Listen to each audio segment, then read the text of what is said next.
நைட்டெல்லாம் வராத தூக்கம் காலையில் 6 மணிலேருந்து 8 மணிக்குள்ளே வரும் பாருங்க.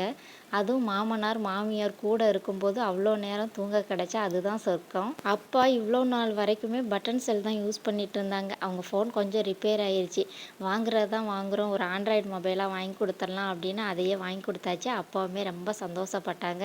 வாங்கினதுமே உடனே நம்ம சேனலில் சப்ஸ்கிரைப் பண்ணியாச்சு. எனக்கு ஒரு சந்தோஷம், எக்ஸ்ட்ரா ஒரு சப்ஸ்கிரைபர் நிரந்தரமாக கிடச்சிட்டாங்க அப்படின்னு சொல்லிட்டு.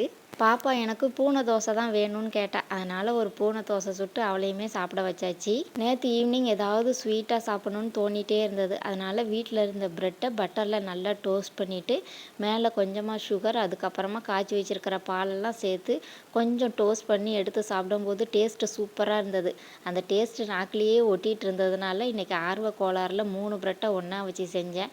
ஆனால் ஷேப் ஒழுங்காக வரல. இருந்தாலுமே டேஸ்ட்டு சூப்பராக இருந்தது. சாப்பிட்டுட்டு வழக்கம் போல் மீன் குழம்பு மீன் வறுவலும் செஞ்சாச்சு.